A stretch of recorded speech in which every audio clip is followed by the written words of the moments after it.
Hello and welcome to another episode of Absent with Our Lord podcast, everything faith, family, and outdoors. Join us on all social media platforms and share with friends and family. We hope you are encouraged and uplifted by our content as we share the good news, the gospel of Jesus Christ.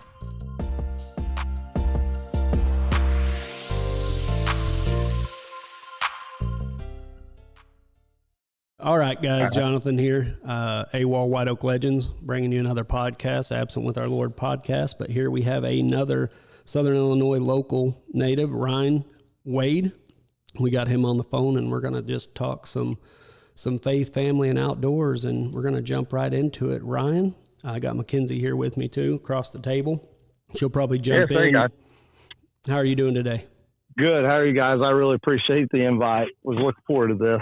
Yeah, I think we're excited too. We were just briefly talking, and I'm excited to get into this one. So tell us just a little bit bio, if you don't care. You know, you don't have to go into full detail, but where you're from, local, what you're into. Yeah, so I graduated from Marion in 04, 38. I am a correctional officer at Menard Correctional Center here in Illinois. Before that, I worked at a Ford dealership for 17 years. Grew up hunting from day one. I mean, honestly, I was with my dad when he could carry me up in the deer stand. He used, at age 4 and 5, he used to pull me up by a rope, set me in a tree stand, and I fell in love with it at that age. Started bow hunting, I think, at age 8. Yeah, it was age 8. That's when I took my hunter safety course. Killed my first deer with the bow at age 10. Been very, very fortunate to travel out west. Been out there 24 straight years to be exact. And I made up with it. Not saying I won't, hunt anything else, because I've guided snow goose hunting and waterfowl hunting, and I've literally hunted everything. But my passion, I've basically given up everything unless it doesn't interfere with bow hunting. I'm going to focus strictly on deer hunting and bow hunting. All right. Off of that, what kind of gear do you shoot? What's your go-to? Well, I'm kind of leaning towards the Bowtech. That's what I've shot for years. I've took most of my kills with a Bowtech. Not saying I wouldn't change, but that's what I like. It's what tunes, good for me. Got a friend that does a lot of bow tuning, and he's shot everything. He's tuned everything, and the Bowtech's what he prefers. What I prefer, it's like I said, it's what shoots a perfect bullet hole through paper, and it's easiest to do it. Do you shoot, and again, just trying to fill you out, get to know you, let the audience know you shoot a fixed blade, or do you shoot a mechanical broadhead? I've shot both. I tend to lean towards a fixed blade out west because it's a big animal. Elk's a big animal. I tend to shoot a fixed. I have shot a mechanical and killed elk. But I'll shoot a mechanical here. It just seems like it's better for me, and they fly a little bit better. But I shoot both. I actually carry both in my quiver, even here bow hunting. Yeah, I do as well. I just switched up my setup. Went last year, and I've always shot fixed blade, and I went and I guess bought into the hype and got a rage. But I've yet to shoot a deer with it. I hear mixed things, and I'll be quite honest. If I shoot one and it don't open, that'll probably be the last time it could go back in the quiver. But I'm gonna try it out myself just to see what it's about. I know a lot of people shoot them and have good luck with them, but I've never personally even killed a deer with a mechanical broadhead. And I know that's few and far between. But I've shot fixed blade my whole life. Absolutely. I mean, it's all about shot placement. I track deer too. I've got a bloodhound. I've had her for a couple of years. So I've seen a lot of tracks, and most of the time it's just bad shot placement. It has nothing to do with the broadhead. If you put that broadhead where it needs to go, you're going to get a deadly shot. Yeah, as long as you're punching holes in the right spot. Absolutely. That's for sure. So you said 10 years old you got into bow hunting, or 8, you said, and then you shot your first deer at 10. Do you remember, I know that's a stretch on the memory, but do you remember sitting up there in the stand? Were you passing deer? Were you waiting on one? What's the story? Or just honing your skills? Well, it took me a few years to kill my first one because I was, the nerves and flinging arrows, man. I flung arrows, but that first one, yeah, absolutely. I remember it was a deer drive, bow season deer drive. My dad ran a deer right over me. I shot it, 20, 30 yards, and I basically watched it fall. That was my first deer on a deer drive. Something you don't really hear of over here anymore, but the group of guys that we ran around with, that's what we did a lot of. When it got late season, deer are tough to hunt. We would always kind of default to deer drives, which we don't do anymore. Yeah. Lost a lot of land, but yeah, we used to do a lot of deer drives. I've killed a lot of deer on deer drives. And would you say from being hoisted up into a deer stand to shooting that first deer, you've been hooked ever since? Absolutely, man. I can't get enough of it. It's literally 365. I mean, it literally doesn't stop. I know it's summer right now. We're approaching June, but I actually was working on my sprayer today, getting ready to put 3.5 acres of beans in about 10 days. I'm going to spray tomorrow. Got to mow my clover before this next rain. I mean, it literally never stops. I'm so addicted to it, man. So, Ryan, do you have any social media guys that you follow, the top people? I mean, I could name, 10, but is there anybody that you like, any local, not local? Oh, yeah. I follow and talk to personally a lot of the Drury Outdoors, a lot of them on Drury Outdoors, a couple of the cameramen there, a couple actually of the guys that hunt in front of the camera. I mean, if you've watched Drury Outdoors, I look up and have reached out to them, on questions about a deer's age or what they think about maybe electric fence, when to pull it down. They've all been helpful. Absolutely. But mostly the Drury Outdoors guys, because I really look up to them guys because they do everything right. And, there's two different ways to approach it. There's people like Lee and Tiffany Lukoski that do intrusion. They don't care about intrusion. They ride around their land, check cameras weekly. They say 3 to 4 days they're checking every camera, riding around and side by side, kids yelling, dogs chasing them. And totally opposite, the Druries, they don't do any intrusion at all unless they hunt.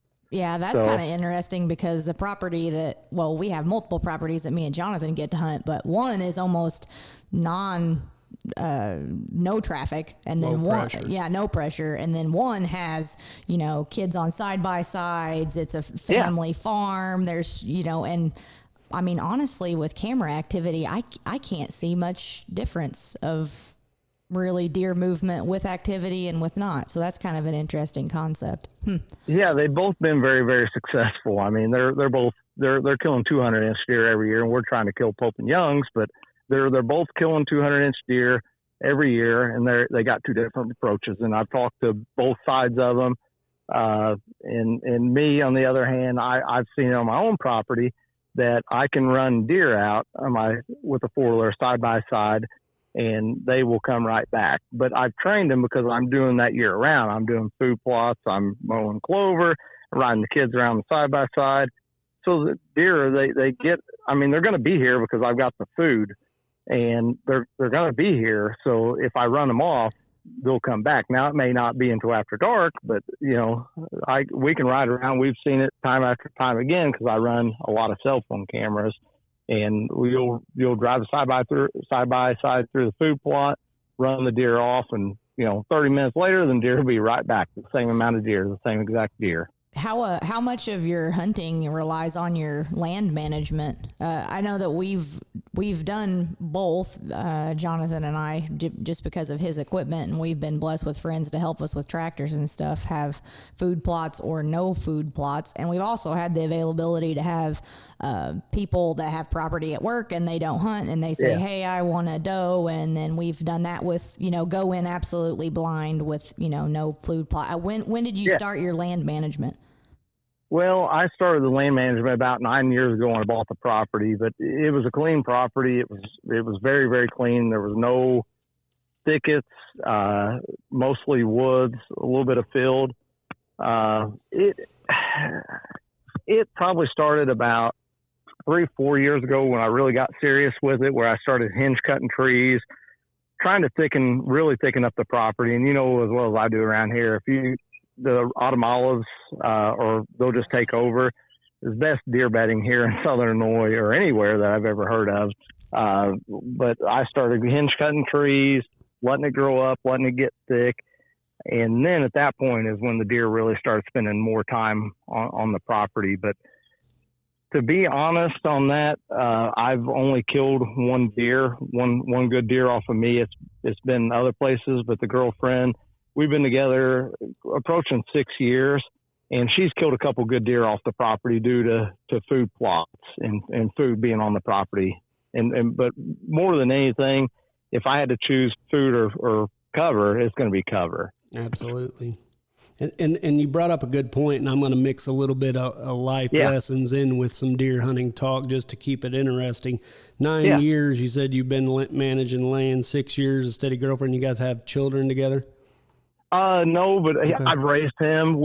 I've raised him. He's 7, and I've got a little girl, though, that's 7. Perfect. So we've got 2 7-year-olds. And that's what I was getting to is when it's 365, like you said, and I understand it very well, your kids, your girlfriend, a significant other, they're involved heavily also. They enjoy it, or do they like it because dad likes it?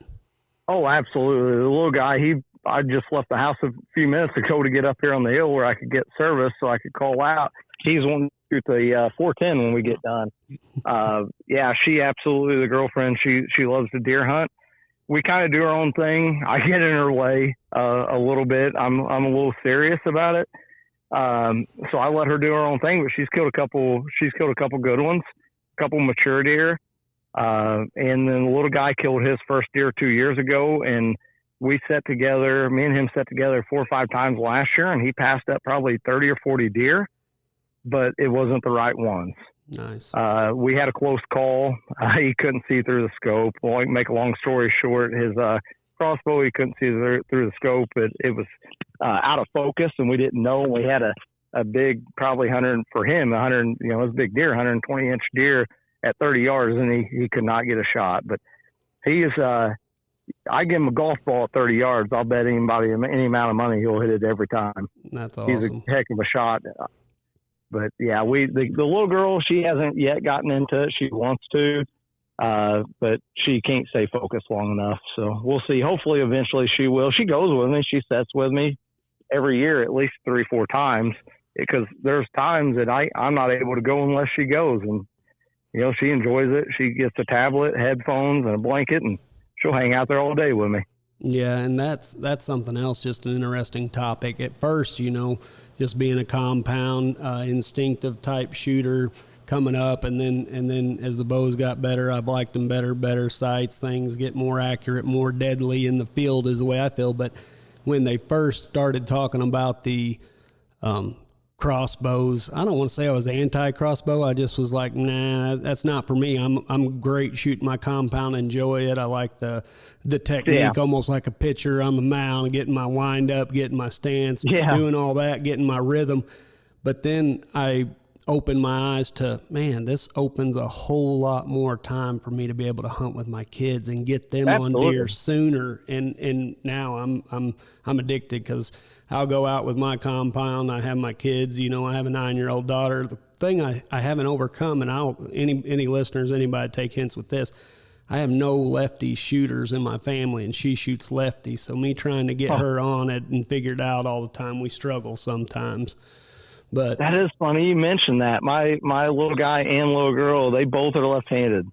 Really? Yes, absolutely. I have trouble trying to get her dialed in, set up just right sometimes. And one, I think it's because she's 9 and she's not super consistent, but I'll make changes and then we'll shoot a little bit off. I mean, I feel like she could kill a deer, but it's also, when I say feel, I want to be confident that we're not going to be out there wounding deers or anything like that. So I haven't got her behind one. We still are going to practice. I'm hoping this year we get confident enough that we can get one down. Again, she's a little bit older, but yeah, I've struggled with that as a parent, and always shooting dominant right eye, dominant right hand shooter. Just, it comes naturally to all my other kids. I got some naturals, and then her, we've kind of really hit a little bit of a plateau with. So any tips on that, tricks? But yeah, just the 365 year round, it's important to get the family dynamic, because like you said, my wife, if come duck season or waterfowl. She says deer season is start of hunting season. She's like, well, there goes your weekends. You know? Yeah. I'm very fortunate to have one that actually loves to do it too, which she can't hunt as much as I can with work and everything else, but she's still on her days off. She's in the stand. Nice. So what kind of... if I could say one... sorry. Yeah, no, absolutely. Jump in there. If I could say one thing about the crossbow, back to that, you were asking about that before we got off on the other subject. The crossbow, I'm not like anti-crossbow because of the kids. And the little guy, he's got a disability that unless we can rig something where he can actually shoot a compound, he doesn't have a thumb on one of his hands, and it's like at a 90 degree. So it's going to be difficult to try to get him to shoot a compound, which not saying he can't, because man, the little guy can do anything, swing a golf club, a bat, but it's going to be difficult. But I was like you at first. I was kind of anti-crossbow because there's a lot of deer that people are not, that a lot of people that are actually killing that normally wouldn't kill with a compound. But, I've got friends, and my dad, he's got a rotator that's torn in his shoulder, and I'm kind of, he's got to shoot a crossbow. He can't pull, even though he hates it, because he hates, packing it around. It's bulky. You got to pull the thing back. You got to cock it. You got to decock it. You got to shoot it. It's a lot of work. But, if it wasn't for that, he wouldn't be able to bow hunt right now. And again, the kids, they wouldn't be able to get into it. So the only thing is, it's going to eliminate in the near future is other states. Like, if you want to go out west and you go elk hunting, you can't shoot a crossbow. You're going to have to shoot a compound. So that's one thing that's eliminating. I've talked to a few friends that go out there that, that want to go. And if that's the case, you just kind of lean towards rifle hunting, if you go that route. But they will not let you out in Colorado shoot a. That's why, again, my dad, I've tried talking him into it, but he can't go out there because he can't shoot a compound. That's interesting. I wasn't aware of that. So why do you think that is, or do you know? I mean, just for the fact of they're trying to keep it more traditional, because I think it's something to do with the muzzleloader. You're not able to shoot you have to shoot open sight. That's what it is. A muzzleloader is like really traditional. You can't use like the sabot that you actually pack in there. Yeah. You actually have to use like a round ball. Musket type stuff. Yeah, musket type, old style without a scope. That's interesting. I guess they're just trying to go more traditional. I wonder if it would have to do with this, like, humaneness of the kill of the animal, right? If you're going in there with a compound bow, you're going to get up close and personal with them. With a crossbow, feet per second, crossbow's not like shooting a gun, but you're still, it's an arrow. I don't know. I didn't know that either. That's. Yeah, I mean, I just learned that a few years ago, but it's very interesting. But it kind of limits the people that goes out there to bow hunt. Yeah, and you brought up some good points. Maybe we'll get a hold of somebody out west and say, that my niece is out in Wyoming, so I'm going to have to hit her up. She knows a couple local people and see if we can't change some things. There you go. Let me know. I'm interested. In that. Like I said, my little guy, eventually he's going to want to go. He's wanting to go bear hunting next year, so I'm going to have to figure something out with that. So right on.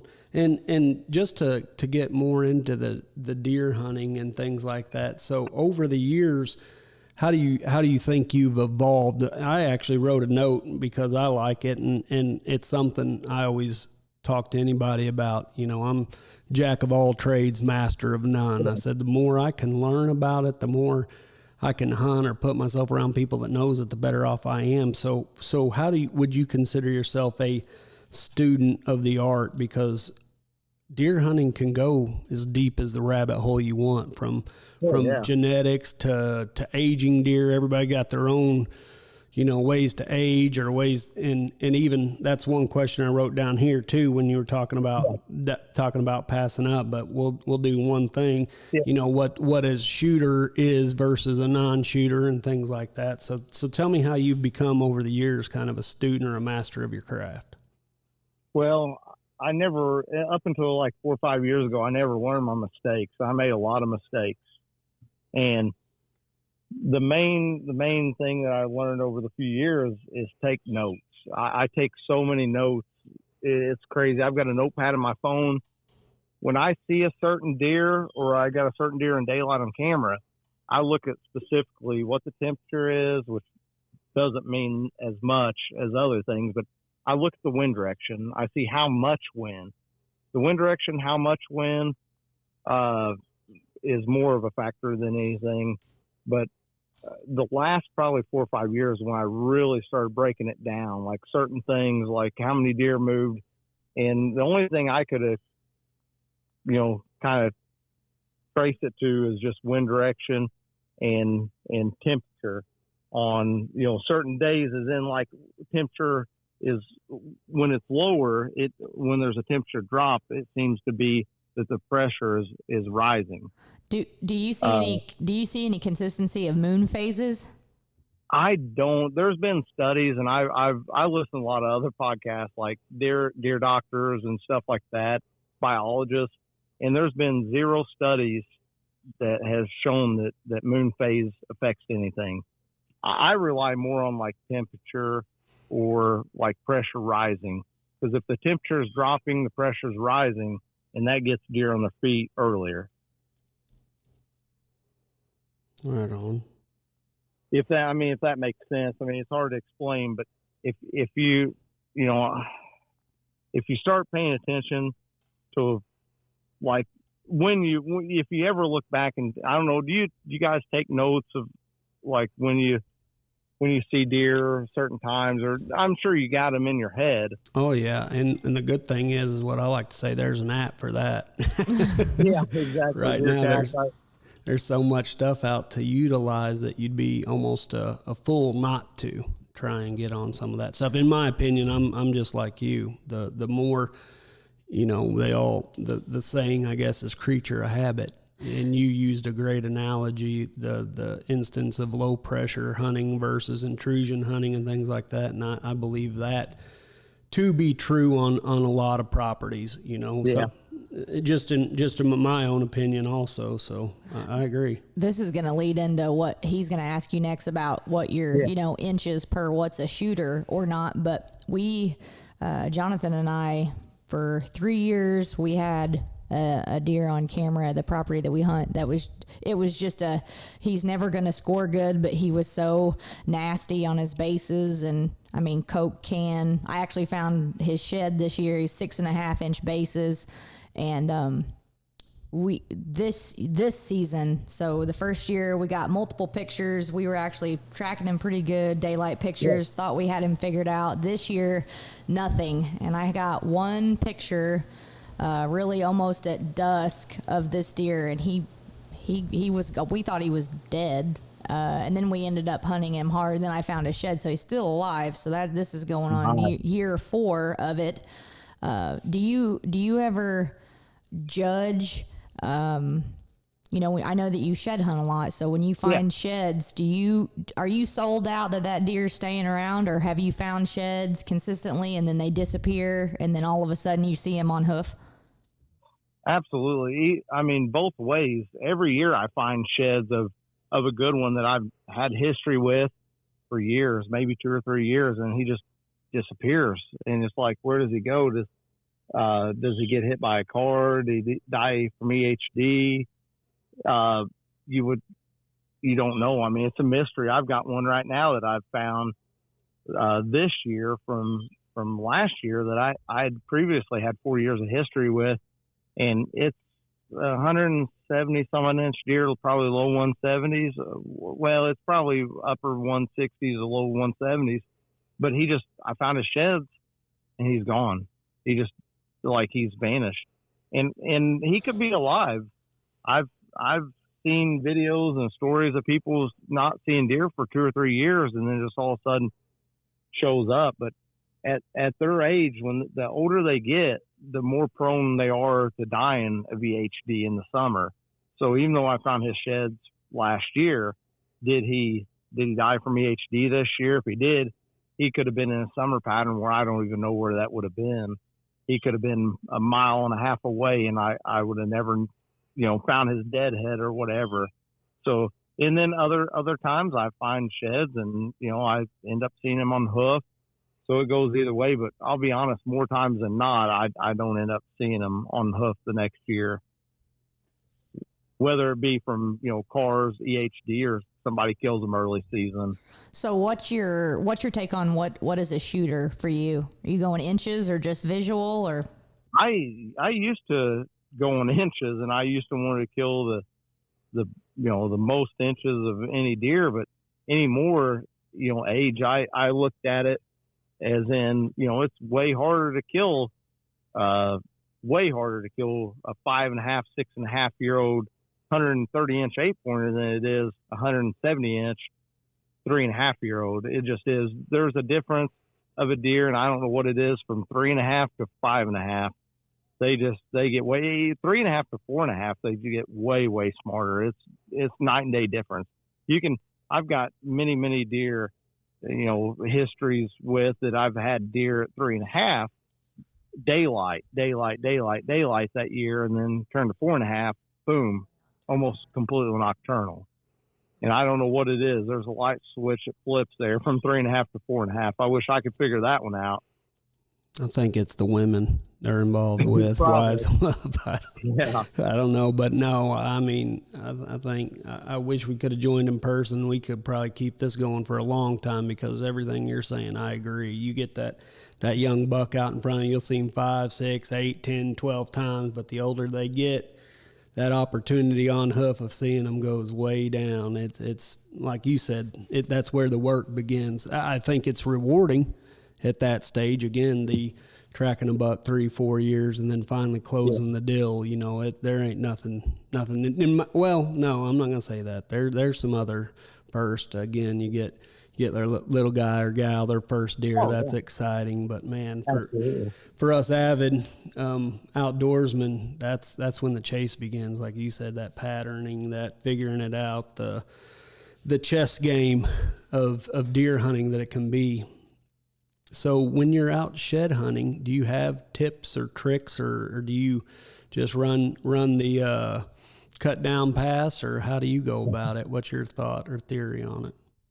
Well, history. I mean, knowing where they dropped from the previous year, food source is probably number one. Being where they're at when they drop their antlers. Standing, like my house, I've got standing beans here.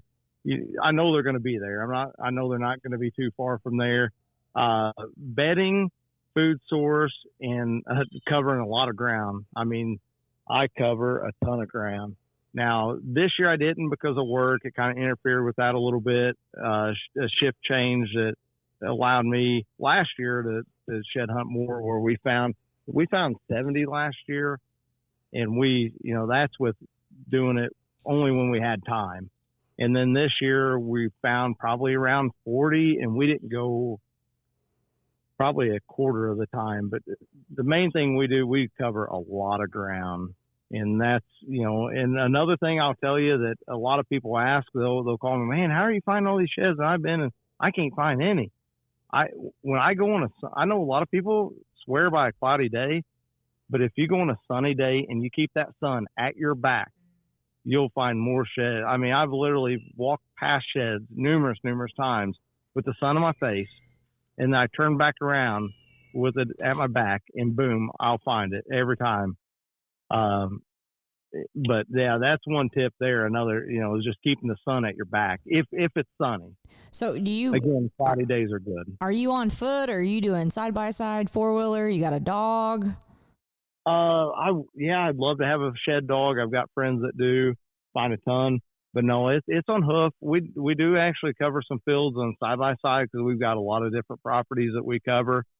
But I would say it's about 50-50, 50 on hoof, 50 on side by sides. And there's some fields that I have that I hunt, that I cover. You know, I'll just pull up and glass them every day that I can, and I find 10, 15 sheds a year from the vehicle too, on properties that I can go and hunt. But I just go and look at them from there, and don't have to walk them. And I can see them if it's sunny for a while. If I got that sun on my back, I can see them 300-400 yards with good binoculars. So I got a question. Because I did this year. So you're driving home from work and you see a shed out in the middle of somebody's field that you don't know, and it's like 10 yards off the road. Are you gonna go pick that shed up? Well, funny story. We were actually shed hunting last year. Me and the little guy and the girlfriend were on our way. We see this field, and I was like, let me stop and look. It's a wheat field, and I look out there and I see one about 300 yards out there. So I look on my own X, because I've got on X, and I look to see who has it, and it's the same guy that bought the property that I leased last year. And I'm like, oh my God, I think I got his number. So I ended up calling him and doing that. I mean, very rarely does that happen, but yeah, it has happened. And that one just happened to be, I just happened to know the guy, and I called him and he said, yeah, go ahead and grab it. I'm like, if he said no, I probably wasn't going to get it. Well, that's good. You're a better character than me, because I hopped a fence, but it was close to a ditch, and I didn't think anybody was going to, see me I'm get not this saying little... I've never done that, but it didn't happen this year. And just to Mackenzie's point, ethics or anything like that, all that aside, it all boils down to what we've been talking about, putting in the work, doing your homework, the tips you've talked about. That makes for a successful shed hunting season. But you got to get out there and do it, and you got to know the right times and where the deer are moving. I agree with that 100%. So, in your opinion, when you're finding these sheds in these areas you can hunt, is that how you start to form your hit list, or a lot of your trail cams, or how do you go about making your hit list for the year? Yeah, I mean, absolutely. I mean, if I've got a good one that's made it, I'm going to focus on that deer. For instance, this year I've got a 11 pointer. It's probably going to be a 12 pointer. Dandy set of sheds. I found one day, one the next. I'm going to focus on the deer because I know that I can kill them there. There's also deer that we didn't cover this, that I may not find a shed because he may drop a mile away. So, I'm still, even though I didn't find his sheds, I know that he made it because I heard that somebody else found one of his sheds. So I know that I'm going to be focused on that because that's my number one hit list. But it's going to be it's a rut spot. So that deer is only there in rut. And then there's a couple other deer that, big ones that made it, that yes, I'll be focusing on them deer. But I mean, that sets up the season for next year. What percentage, what percentage do you find sets of sheds together? Maybe 20%, maybe. Yeah, that was what I didn't know. I mean, this season I covered more ground than ever. And I mean, I found 30 by myself on foot, no side by side. And that was just miles walking, and no dog. I wish I had a dog. I mean, I got a dog, but I think I could probably train him too. He's a search and rescue dog, but I haven't figured out the shed thing. But I thought 30 was pretty good for one solo person. That's pretty awesome. I mean, like I said, last year we found 70, and me and the girlfriend. So that's good. Yeah, I can promise you, I put probably over 100 miles for sure, because I know that 2 days I put in 20 miles, because I found half the big one, and I wasn't giving up until I found the other half, and I never did. So I gave up after 20 miles. Yeah. So just real quick, and then we'll move on to the next subject. Yeah. I know it's getting late and we're keeping you on a while, but good. We have just kind of a theory. What dates do you look for? We usually look for the Valentine holiday right around there. What's the earliest or latest you've kind of found sheds, and do you keep track of that?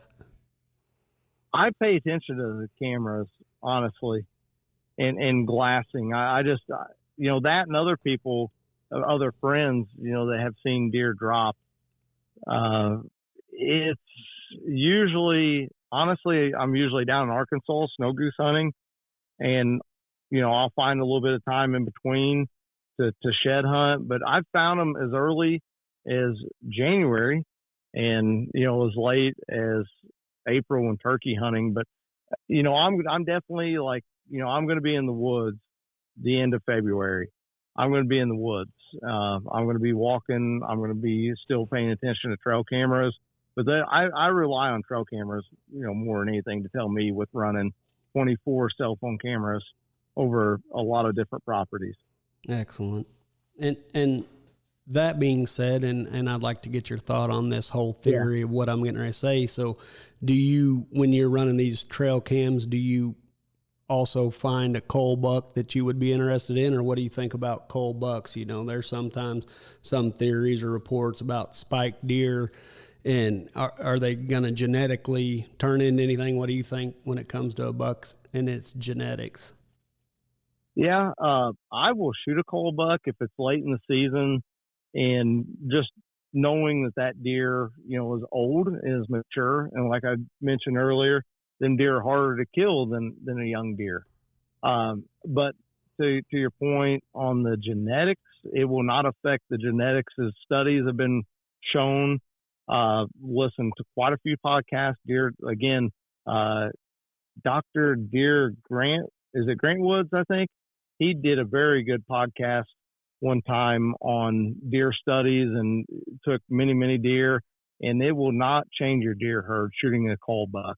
And I don't know, don't quote me on this, but it's something like it's more than 50%, maybe like 80% of the deer of a big buck's genetics is in a doe. So you can shoot all the cull bucks you want. It's been proven that it will not affect the deer herd. It will not change a deer herd. Saying a 6 point, you got a bunch of 6 points, and you're wanting to create a 6 or 8 or 10 point deer on your property. That will not affect it shooting every 6 point. You're still going to have 6 points because it's going to be in the does.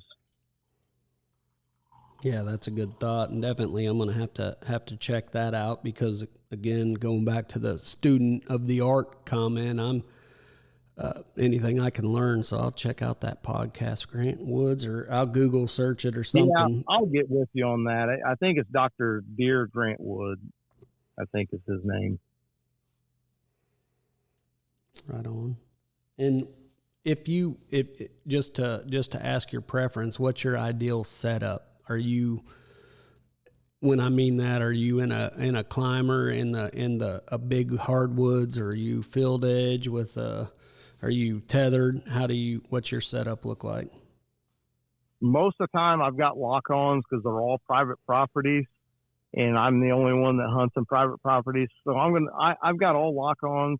I've got a few ladder stands here and there, but it's mostly for the kids and the girlfriend to hunt. I hunt field edges, but I like to hunt field edges early in the season, kind of stay back, get a good look at what's going on. You can always stay back, hunt field edges, kind of watch where the deer are coming out. Most of the time I'm diving into not hardwoods. I'm going to be in funnels, pinch points. I'm going to be where the deer have to travel through, where they're bedded in point A and they got to get to point B, and you're going to cut them off in between at the narrowest point. I've killed a lot of deer that way. I've only killed a few deer, good mature deer on field edges or in a field. Mostly, like I said, pinch points and funnels. And as well as I do around here, the fields are not that big. The woods are not that big normally, around Southern Illinois. So the deer have to travel through certain points. And to find where that narrowest point is in between where they are bedded and where they're going, is not a bad place to be. Not saying that's for everybody, but for my setups, that's what's worked for me. So have you experimented with saddle hunting? I know that is definitely a bandwagon thing people have jumped onto, saying that for me, because I definitely got on the bandwagon, and I'll wave the flag on it, because I've really enjoyed saddle hunting while filming, just because the use of ease to have a lock on in a tree with Jonathan hunting. I could get up the tree, get in my saddle, and be camera ready. And it's faster, you're quieter, it's more comfortable. I think that I could saddle hunt double the amount of hours that I could set in a lock on comfortably. Yeah. I have not given it a try. Again, all my properties are private, and I don't have, if I hunted public, I think that's the way to go. I'm not against it. It's just, I don't hunt any public at this point. If I do, that would definitely be the way I would have to go, because it seems like it's the quicker, most effective approach on where you have to, take it down, put it up. It takes me forever to put a lock on up by myself, and a lot of that stuff I do by myself. Yeah. So you hunting with family, or your significant other? Do you guys hunt in the same tree, or no, or totally solo from each other? And well, I have, most of my setups have 2 lock-ons in it, or it's got a ladder stand and a lock-on above it. She tends to stick around the house to hunt. It's just easier for her. She can walk out the door, walk 90 yards, step in a muddy bull blind. It's comfortable. If it's cold, she can turn on the heat. She tends to stick around here, and I tend to hop around everywhere else. We've spent some time together in the stand. We tend to hunt separate with double our odds. That's the way I've looked at it the last few years, is if we hunt together, it's going to cut our chance in half. So if we know where 2 big bucks are, how about let's just separate and go to 2 different properties, 2 different spots, and we're doubling our odds, a chance of killing a good one. Yeah. I think last year, I think me and Jonathan did some of both, but near the end, when we were deerless and eating a tag sandwich, we split up. But yeah, for my whole thing is trying to capture it on video. I mean, with me, I'm a bow hunter. I've hunted since I was 12, and I've not shot ginormous deer. I shot a good deer over COVID. That was the biggest deer that I had shot, a good 8-pointer.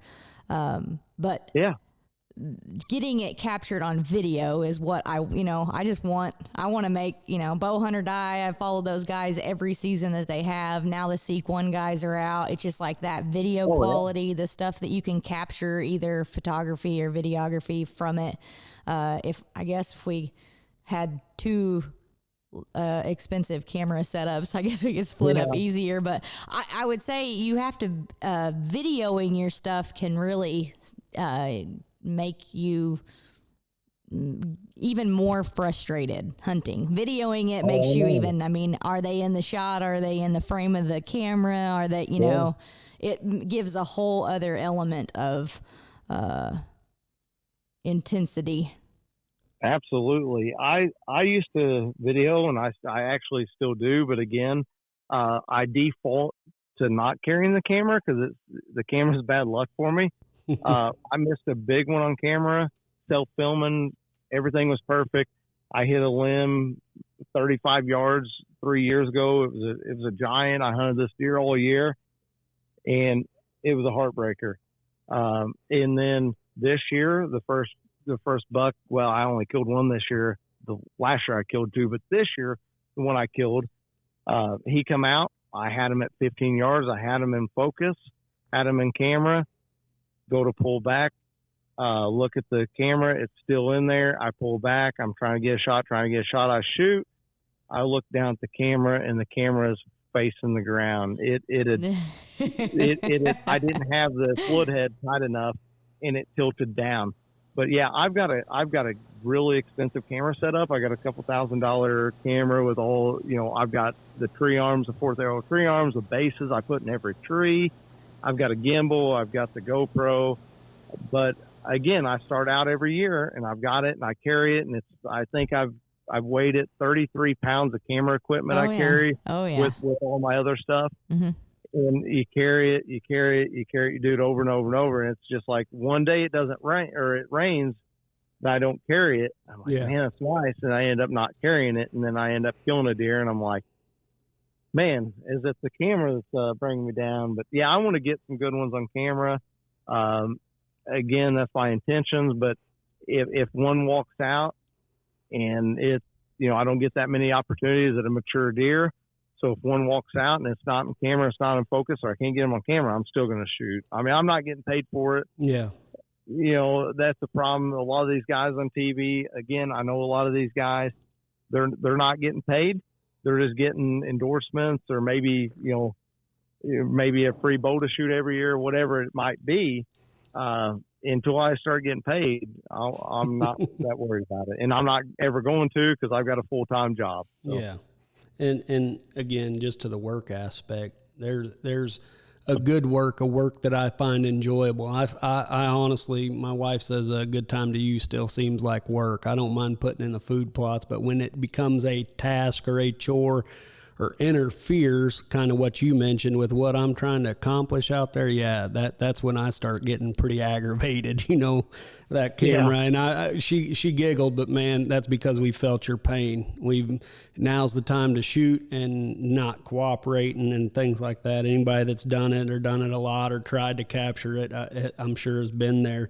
So last question, and then we'll kind of end up, maybe let you do some plugs if there's anybody you want to shout out to, or anything rep or Instagram or anything follow. But you're in the stand now. You got we know you're shooting a multi-faceted quiver, fixed blade, mechanical. You got your bow tech. You're in your lock on.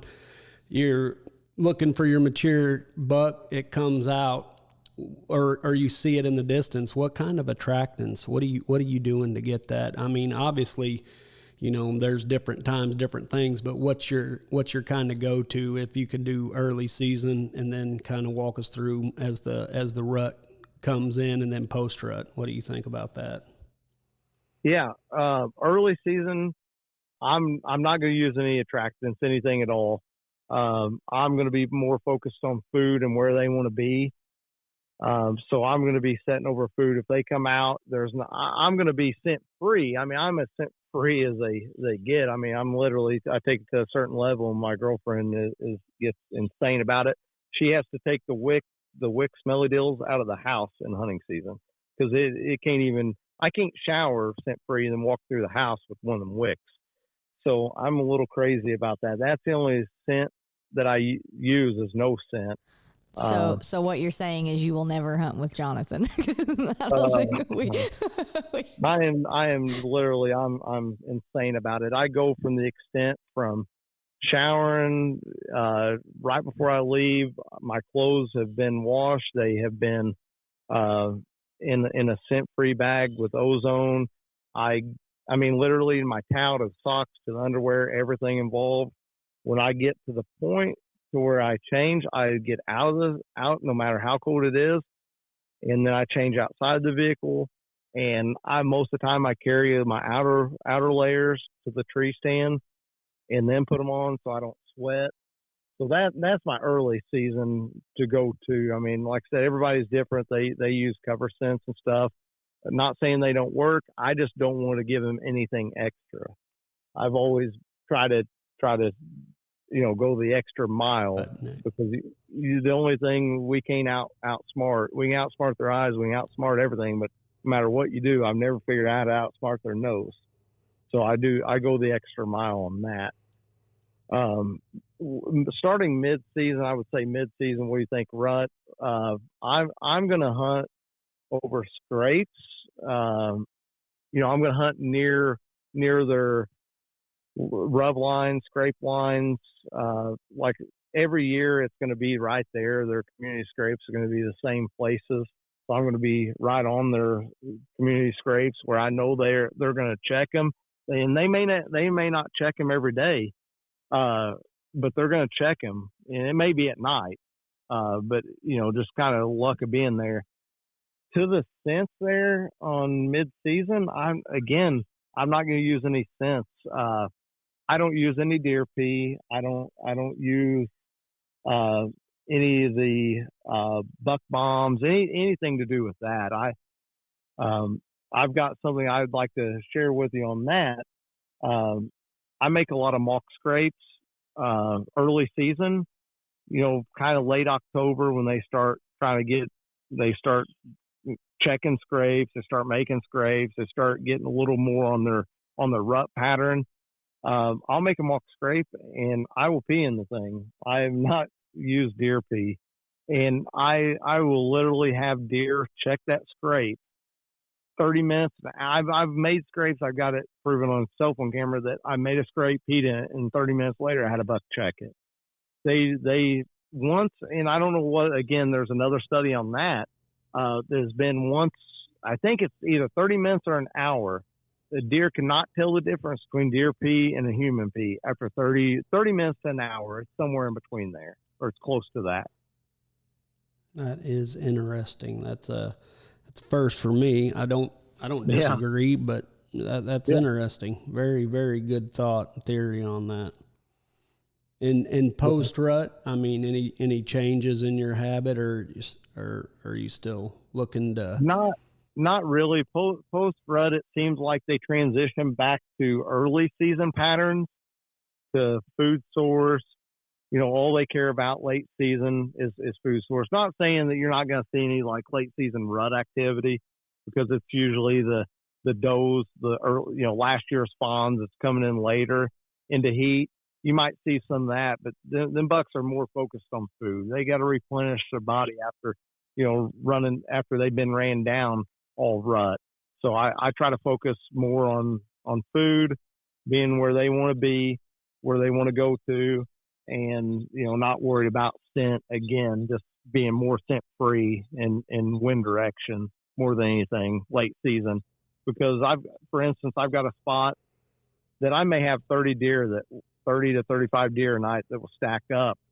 But man, if that wind swirls or one of them happens to get downwind of me and they blow the whole deal, it's over, man. It's definitely over late season. And I try to worry more about wind direction late season than any. No, I agree with that thought too. That scent is hard to, you put it good.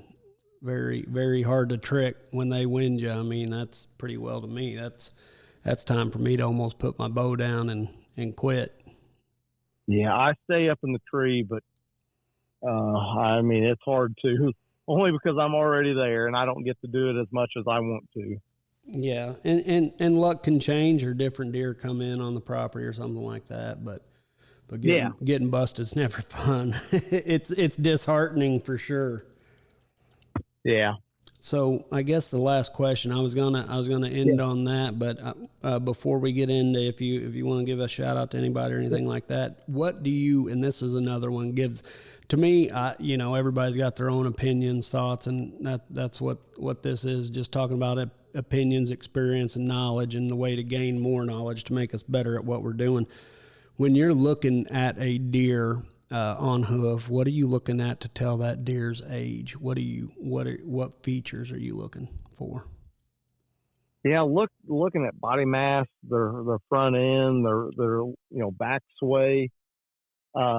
It's really, really hard to distinguish a deer's age once it gets like to 5.5. Is that deer 5.5? Is it 6.5? Is it 7.5? You almost have to have history of a deer to know his age once he gets to like 5.5. It's easy to tell a buck's age at like 1.5, 2.5, and 3.5. Sometimes 3.5 to 4.5 is a little difficult. But my perspective looking at it is history. I run so many cameras that it's hard to see a deer that will just show up at 4.5 or 5.5 and not have him on that camera the previous year, 2 years, 3 years, or whatever. Unless it's a new property, then that's when it gets difficult telling a deer's age. But history, if you hunt the same property, just knowing, history on that property and deer pictures will help you distinguish a deer's age. Knowing if he's, 2.5, 3.5, 4.5, or whatever age he might be. Yeah, I think. And then, kind of the I guess early season getting me excited thinking about it, seeing those young bucks or even those up and comers up in velvet, man, that'll get you going, get you excited. But that's what I look for, usually sway in the back and things like that. If you're just looking for rack or size unless you got some kind of history, because we had one on the property. I'm going to guess it'd be 5 to 7. And from that 6th year, what I'm guessing, just that the rack really, the mass was there, but started declining in tine length. I think he got diseased maybe or something, stopped growing well, but definitely a lot of factors to look at. Oh yeah, they always lose inches in once they come out of velvet. It seems like they always lose about 10% of their inches. It seems like, for instance, the deer that I killed last year, I watched him all summer, had 200 velvet pictures and videos of him, and we figured, a buddy of mine figured he was like 150, like a legit 158 pointer. I mean, I agreed with him. I thought he was maybe 148, but he was 145 all day long. Well, when he come out, I killed him like the 3rd hunt in, and we put a tape measure on him, and it's like, man, he's a good deer. Don't get me wrong. Like, he's 5.5, 6.5 for sure. Probably 6.5 is what we figured with the history I had on him. But that deer only scored, I say only, it scored 141. Again, it ain't about the inches, but man, I thought that deer was bigger in velvet. My goodness, he looked way bigger in velvet. Yeah. And I wasn't disappointed. It's just like, man, it's hard to get that 150 inch 8-pointer. I've got I've killed 3 8-pointers in the last 3 years over 140. They're all mature, but they're, it's hard to break that barrier. 150. I've got one on the radar. I didn't even hunt this previous year. He was a legit 150 inch and out of velvet 150 inch buck, and I did not hunt him because I was after another deer I hunted 34 straight days on. But hopefully I'll put an arrow on that one. He made it through the season, so I hope I can have an opportunity at him this year too. Well, I hope you do too, Ryan. And it's about time for us to sign off here. So again, we're talking to Ryne Wade, and I guess if we got some takeaways, one, thank you for sharing your knowledge with us, your passion for the outdoors. We've really appreciated it. But two, something I live by, and a rule of it, if it makes you happy and you're excited about it, go after it, right? Absolutely. Yeah, absolutely. I've got friends that message me all the time that ask you, what do you think about this deer? And I tell them what my opinion is. My opinion doesn't matter. It all matters if it makes them happy. And, what deer used to make me happy 10 years ago doesn't make me happy anymore. But I just love being out there. I just love being in the deer stand. I don't have to kill. I go to Colorado every year elk hunting, and most of the years I come back empty-handed. I've been successful over the years, and I've got 3 good bulls on the wall. But if I don't kill, I don't care. I literally don't care, because we can't do it forever. So. No, and we're not going to take those mounts with us, but we're going to have the memories forever.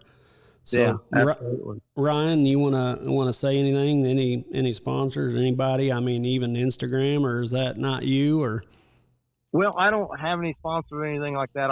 I was with a couple of them, but I mean, a guy that I look up to that has taught me a lot that I still question to this day. And anytime I have questions, and again, I'm no expert. In my own opinion, I think I'm doing good, and not everything I say may make sense to everybody else, but it's what I've had success with and what others that I've helped that has had success with. But one guy I've looked up to is Charlie Ziegler. He's a Johnson City guy. You may or may not have heard of him. He mounts fish. He is one of the best deer hunters, that I've ever seen. And I look up to him, and he's really helped me the last few years, as in walking properties, looking at properties, and just giving his opinion of what I should do. And that's the guy I really look up to. That and my father, obviously, he's taught me a lot, but he's kind of given up deer hunting almost to this, to a certain extent. So, Charlie's my go-to guy when I have questions. So Excellent. And we enjoy you again coming on with us, being on with us, and talking this outdoor passion, what we love to do. Again, it's why we come on here and share these kind of thoughts and these kind of interviews, just so we can all gain knowledge, find out what works, meet people in this local area. And we look forward to you doing great things, and we'll follow you on Facebook, and hopefully you have good luck this year and get the one you're chasing down. And if not, build great memories and experiences with your girlfriend and your children. Yeah, absolutely. We appreciate you guys too. Like I said, I've listened to your podcast and doing a great thing. And I listened to one you guys had, just your last podcast, McKinney. He's doing real good in the fishing world. I wish him the best too, but I like what you guys are doing with making it local. That we don't have a lot of that here in Southern Illinois. So I really like that. Yeah. Thank you for your time. And I think that we should, try to get back together and do another podcast mid-season, deer season, and then see how your season's going. And I think that's the best thing out of this White Oak Legends is meeting local people. Usually you can find common ground with everybody in Southern Illinois. And it's one thing that, if you tell those hunting legends, as is in our plug, but, deer stories, big fish stories. That's what we're all about. Yeah, and that's how we look at it, as a brotherhood. So welcome to the AWOL family. Yeah, we again appreciate it and look forward to doing it again, hopefully. All right. Thank you. AWOL out.